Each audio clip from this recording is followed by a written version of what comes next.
Hello and good evening, I'm Melisa Idris. And I'm Sharaad Kuttan. You're watching Consider This, the show where we want you to consider and then reconsider what you know of the news of the day. Now, there are some voices who've raised the contention that holding elections during a time of COVID-19 is irresponsible. But is it really that simple? So joining us on the show tonight to help us think through this question, we have first Braema Mathi. She's the visiting senior research fellow with the History and Regional Studies program at Penang Institute. Now, Braema, in a recent paper that you wrote, you noted that almost all countries which had conducted an election during the pandemic have shown an increase in infections in the incubation period of 14 days. Now, is this then, Braema, reason enough to pause or postpone elections as argued by some? Right, I think this is part of the dilemma, right? If you keep postponing your elections, then you stay in power. And sometimes people need to assert on their own voting rights as citizens to decide who's the next government. So it also becomes undemocratic if one keeps postponing elections. What is more important is that when you conduct the elections, to make sure that COVID descended on us somewhere, I mean, that's also disputed, right? But somewhere around end of January, February, the whole world awoke to COVID. And we are now almost 10, 11 months into it. We have learned a lot about the virus, how the pandemic is working, and we have developed some safety and health mechanisms. All that has to be put in place if a country wants to conduct a free and fair elections from the point of view of the citizen, from the point of democratic rights, and also to make sure that people remain healthy and safe. I think this is where the crux is. And the results of some of the elections that have taken place in some countries show that within the 14 days of incubation, numbers rose. There were spikes around. And at the same time, a country like Taiwan has shown quite a flat line even during its elections that it held in January. South Korea is held as another example where, because it put in all the slew of measures and people collaborated, people cooperated, we find that they didn't have such huge rises in the COVID-19 infection. Braema, you point to a very important issue, which is how do we calibrate our response to spikes in COVID? Is a small spike enough to justify calling off something as important as an election? And I want to point to something in your brilliant paper. I thought it was so wonderfully outlined and detailed. You talk about how deeply politicized COVID-19 has become. So is it really a matter of the regime type when it comes to thinking about how this plays out? Democratic societies versus authoritarian societies, those governments more willing to forego a democratic election, and those who feel that that is so important to their legitimacy and ability to operate? I think that's a very fair question that you have put. Some political power, the way it works, sometimes you will work on the fear of the people. You might project yourself as the leader who's also going to be the savior and bring you to some level of deliverance.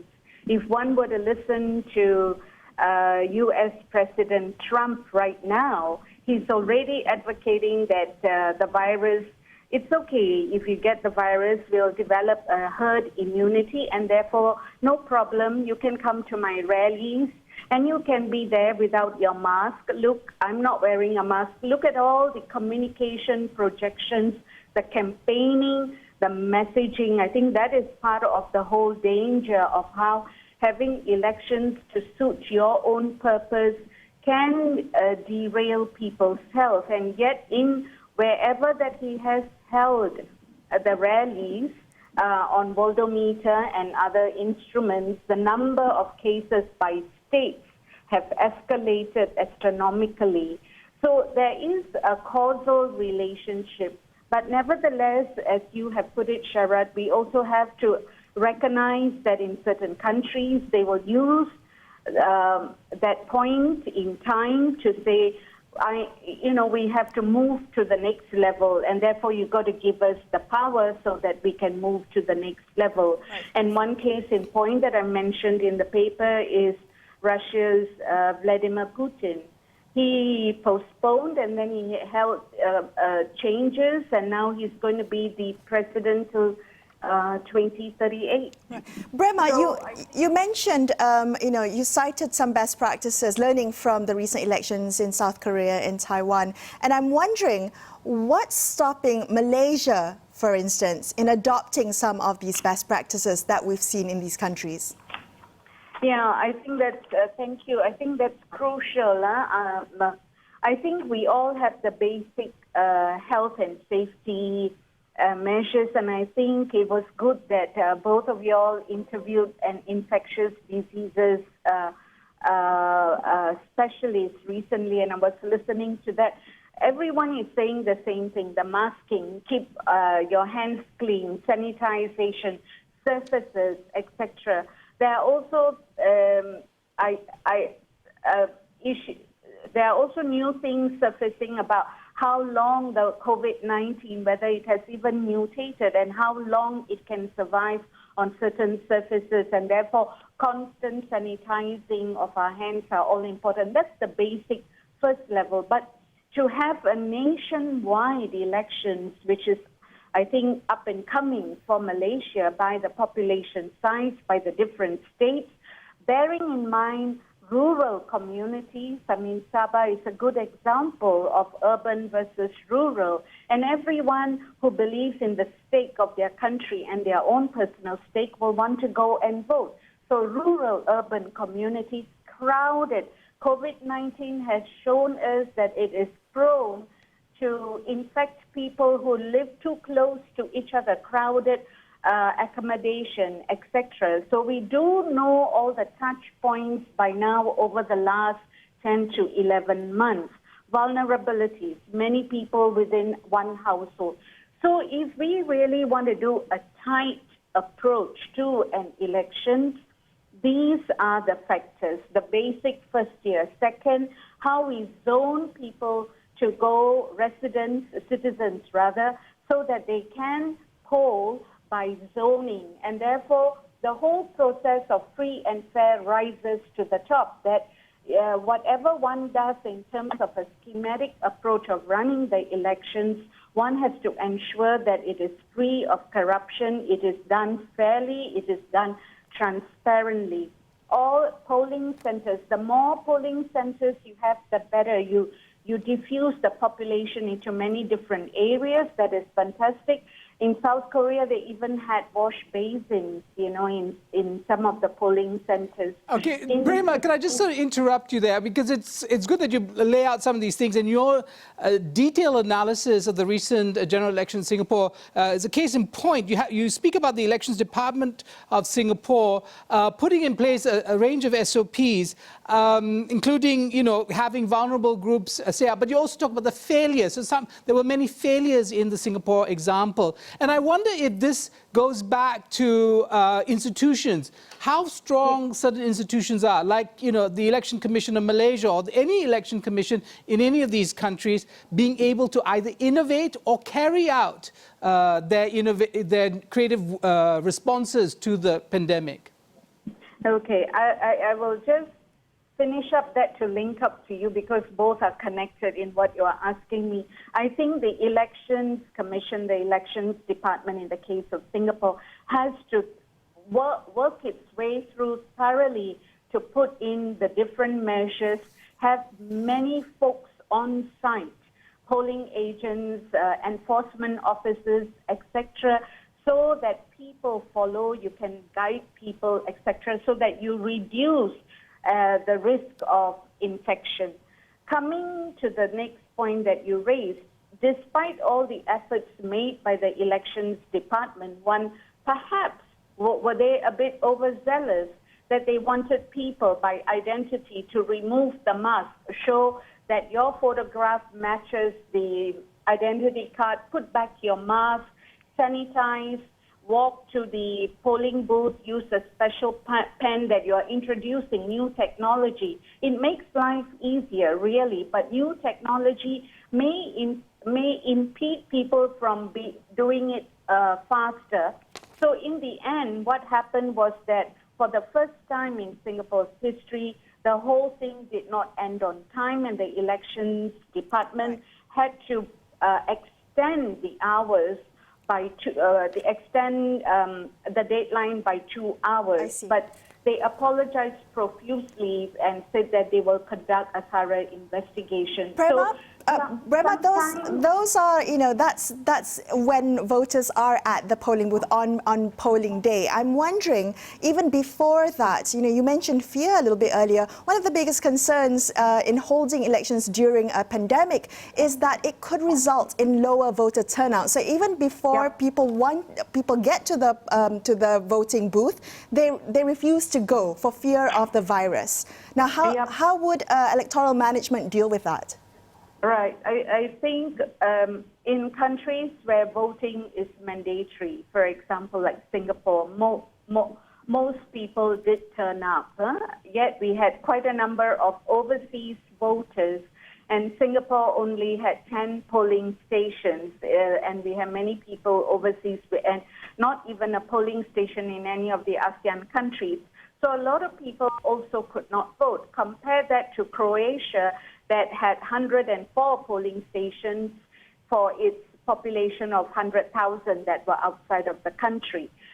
Coming to the low voter turnout, yes, France, for example, in the paper I mentioned, and in Australia, where voting is compulsory, it became only 75% voter turnout. And in Queensland, which is quite an area where I think that each person's vote is very important because of different parties wanting to get their stronghold where power is concerned. France also had a lower voter turnout. So what France did, for example, for its round 2, phase 2 of elections that it had, it postponed it further to make it more open for citizens to vote and to better contain the COVID-19 from spreading, and therefore to get the plateauing and the flat line. So I think that was one of the measures that France took. Postpone, let's get control over let's get some control over COVID-19, and then let's have the next elections, because elections are not all national, municipal, local, etc. Referendum too becomes an election. And therefore, for me too, looking at IDEA and IFES, I discovered that actually what is happening is that the whole world, we are all grappling with trying to maintain our level of respecting elections, and also how to also work towards the health of the individual. Definitely. But the most important role here that we mustn't forget is the role of the civil society sector. I think all civil society activists need to keep up with the measures for safety, and most importantly, whether before you have an election, have you got enough PCR and RT testing kits in the country, in that location, so that people can be tested. Have you got measures? On that note, and thank you for pointing the role of civil society out. We're going to be speaking to Bersih 2.0 shortly on the show, and we want to thank you so much for speaking to us tonight, Braema. It's been insightful. Thank you for your time. We're going to take a quick break, and after this, we'll be back with more on Consider This. Stay tuned.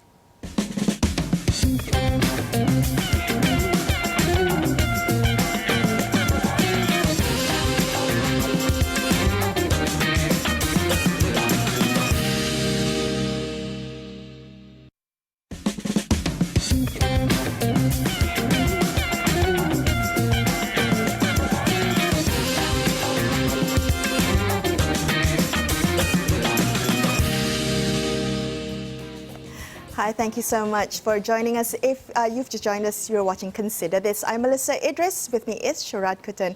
Let's continue our conversation about whether or not elections should be held during a pandemic. We're joined now by Thomas Fann, chairperson for Bersih 2.0. Thomas, your initial thoughts. Is holding an election, especially a general election, during a pandemic, irresponsible?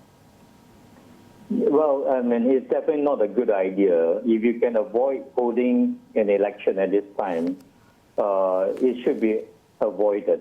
But if an election has to be held because of constitutional reasons, time is up, then you can't help it because you can't really suspend democracy because of any health crisis. But a snap election is not something that has to happen, and it's definitely not a good time to hold one.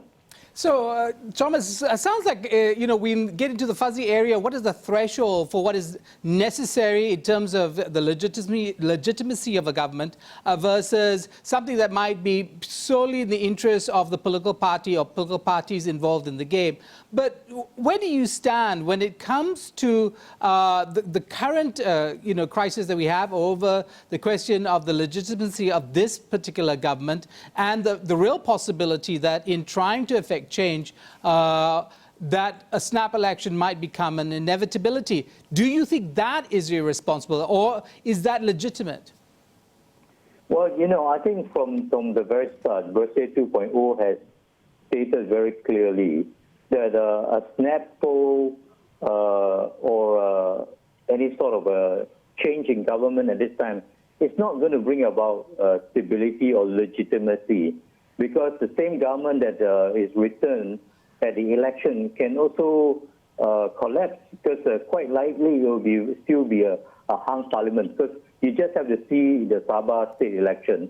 After going through all that, the result was so close that people were still thinking that there will be defections. So this is not the solution to bring about legitimacy or stability. Okay, but the pandemic is not going to go anywhere. We're likely to live with COVID-19 for a while, and eventually Malaysia will have to go to a general election. I'm wondering how we can deal with that. Looking at the case of Sabah, was electoral management in Sabah state elections, was that a good indicator of how equipped we are to deal with elections during a pandemic? Yes. I think the Sabah state election was definitely an indication that we are still not able to hold an election safely.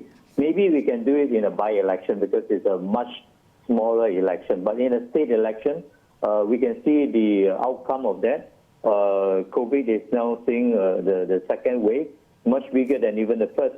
So I think we have to learn lessons from that. But you are right, we cannot delay an election if it's due, because you can't suspend democracy. But what can we learn to improve on this? I think that's the important question we have to ask ourselves. And Thomas, and who has to learn these lessons? Is it us, or civil society as you represent, or in fact the institutions charged with conducting the elections? I'm thinking primarily of the Elections Commission. The last time you were on this show, we talked about remote voting. We know it's an idea out there, it's a no-brainer in many ways. It was not taken up, not adopted, and with appalling consequences. We still have the same institutions. Are they willing to learn? Well, I think that is the frustration that we're having. So even with the Sabah state election, when it was announced and the state assembly was dissolved, we knew that you have to hold the election.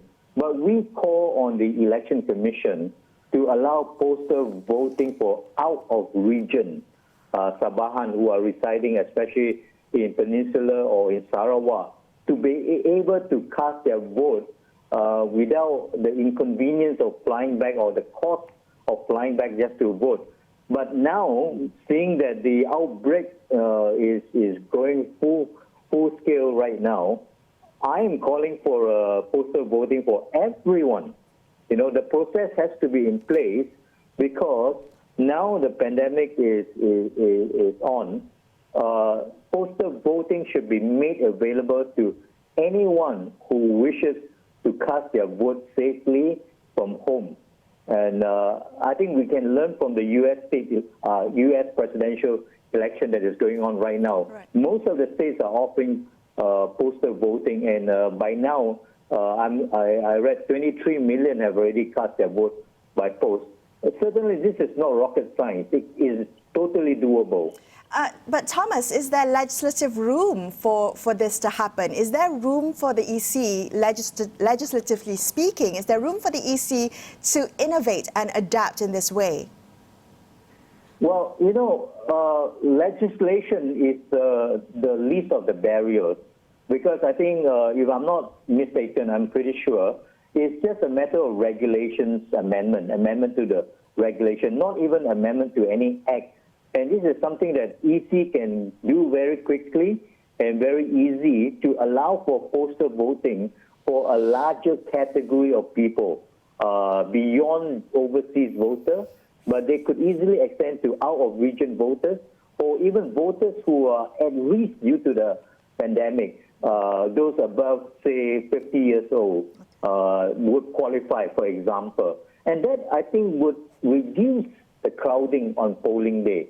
But, the problem with the election is not just the polling day, but actually the behavior of party workers and candidates in the build-up to polling day, the campaigning. I think social distancing measures were there, wearing a mask, but we have observed they still do the usual ceramah crowd because they want to show that they have a big crowd. So buses load of people will come in, and of course there is some social distancing. But I think the problem we are seeing with the spread of COVID, the virus, is due mainly to the campaign period, not so much the polling day, because the SOP are there for the polling day, and by and large, it is well thought out, and it is quite safe to vote.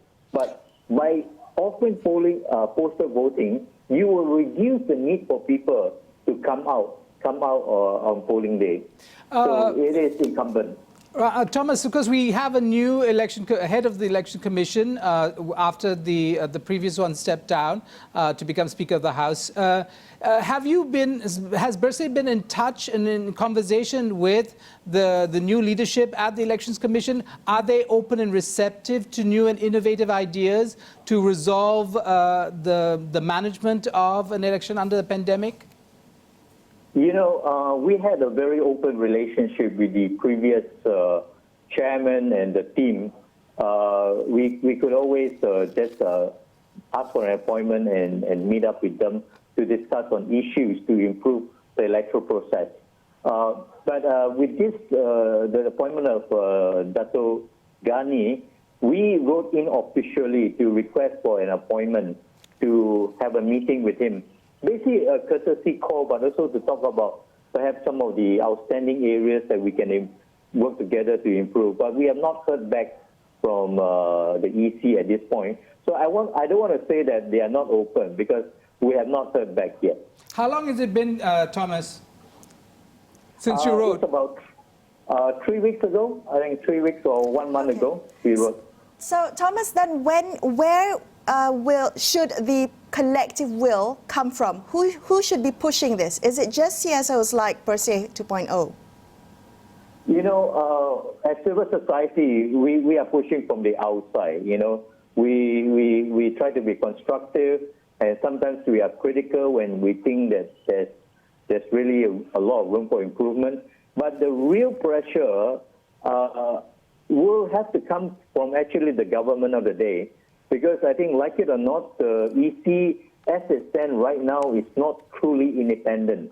They still look to the master, the government of the day, for direction and push. So I think political will is one thing, but when it comes to voting processes, EC, even with the current status that it has, actually has a lot of room they can do to improve the process, especially to make it safe right now. But I think the civil servant mentality is still very much there, waiting for arahan dari atas. Right. Okay. But I think the arahan has to come. This is a pandemic. Lives are at risk. They have to come out with a better process. I'm just wondering, the couple minutes that we have left while we have you on the line, I'm wondering, you pointed out campaigning earlier is going to change completely, no more mass gatherings, no more charamas.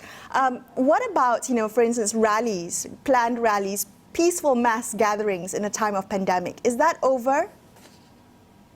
Well, that's a good question, because as Berita 2.0, many people see us as the primarily a protest organizer, but we are more than that. Yes. But good question. We have given thought to the SOP to hold a protest during a pandemic, and I think again I want to say that the right to protest is a fundamental right of everyone, and it should not be suspended. But I think the SOP for social distancing, wearing of masks, and all these things have to be complied with.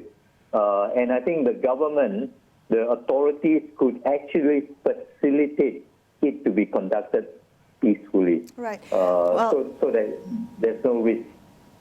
Thomas, thank you so much for speaking with us. We really appreciate your time. Most welcome. Always a pleasure. That's all we have for you on this episode of Consider This. I'm Melisa Idris. And I'm Sharaad Kuttan, signing off for the evening. Thank you so much for watching. Good night.